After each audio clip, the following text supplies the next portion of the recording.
Hello guys welcome back to my channel Ruma's kitchen. आज আমি তোমাদের সাথে শেয়ার করতে চলে এসেছি হাঁসের ডিম দিয়ে সোয়া কারি রেসিপি। তো চলো আমার সাথে থাকো আর দেখো কিভাবে বানাচ্ছি আমি হাঁসের ডিম দিয়ে সোয়া কারি। তো দেখো এখানে নিউট্রিলা সয়াবিন আমি সেদ্ধর জন্য বসিয়ে দিয়েছি। তো দেখো সোয়াটা সেদ্ধ হয়ে গেছে, এবার স্ট্রেনারে নিয়ে আমি ভালো করে জল দিয়ে ধুয়ে নিচ্ছি।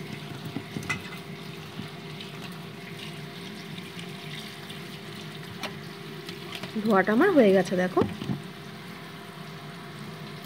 এবার কড়াইতে সর্ষের তেল গরম বসিয়ে দিয়েছি, নুন হলুদ মাখানো সেদ্ধ হাঁসের ডিমগুলোকে আমি ভেজে নিচ্ছি।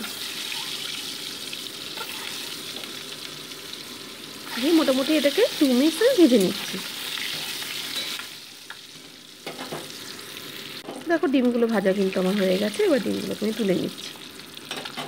এবার তেলের ওপর দিয়ে দিচ্ছি প্রথমে গোটা জিরে ফোড়ন, তারপরে অ্যাড করে দিচ্ছি কেটে রাখা নতুন আলুর টুকরোগুলো। এখন তো উইন্টার সিজন, তাই নতুন আলু দিয়ে যে কোনো রান্নাই করো না কেন খুবই ভালো লাগে খেতে। মোটামুটি আলুগুলোকে আমি 2 মিনিট ভেজে নিচ্ছি।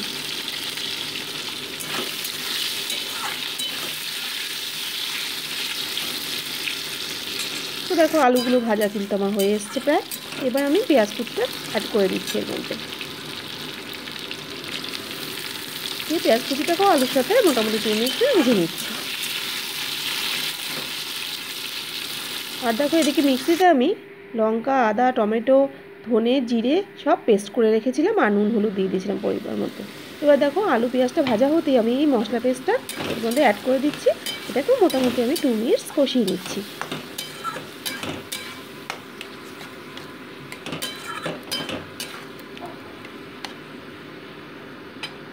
দেখো 2 মিনিট কষানো আমার হয়ে এসছে, কিন্তু মশলাটা কেমন লেগে ধরছে। এবার আমি ধুয়ে রাখা সয়া বড়িগুলো এর মধ্যে অ্যাড করে দিচ্ছি।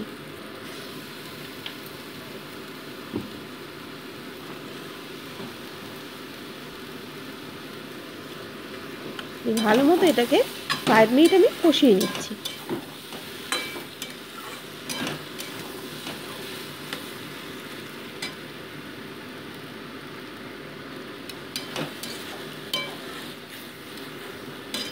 দেখো 5 মিনিট কষানো কিন্তু আমার হয়ে গেছে।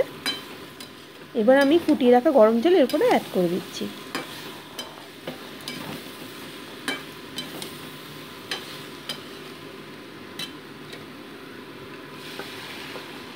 আমি এখানে গরম জল ইউজ করেছি, কিন্তু তোমরা চাইলে ঠান্ডা জলও কিন্তু ইউজ করতে পারো। এবার ঝোলের সাথে সোয়াবিনটা আলুটাকে ভালো মতো আমি মিশিয়ে নিচ্ছি। আর অ্যাড করে দিচ্ছি আমি ভেজে রাখা হাঁসের ডিম। এর আগেও অনেক রেসিপি তোমাদের সাথে শেয়ার করেছি আমি। এটা মুরগির ডিম দিয়ে করেছিলাম, এটা আমি হাঁসের ডিম দিয়ে করেছি। ডিমগুলোকে ঝোলের মধ্যে আমি মিশিয়ে নিচ্ছি। এবার লিড চেপে দিয়ে মোটামুটি 5 মিনিটস আমি এটাকে ফুটিয়ে নিচ্ছি। 5 মিনিটস পর ফিরে এলাম, দেখো রান্নাটা কিন্তু আমার হয়ে গেছে। এবার আমি গ্যাসটা অফ করে দেবো। আলুগুলোও সেদ্ধ হয়ে গেছে।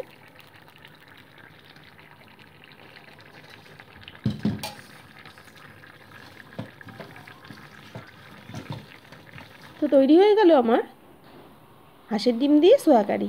সম্পূর্ণ রেসিপিটা তোমাদের কেমন লাগলো আমাকে কিন্তু কমেন্ট বক্সে অবশ্যই জানিও। আর অবশ্যই তোমরা এভাবে ট্রাই করো, আশা করছি তোমাদের ভালোই লাগবে।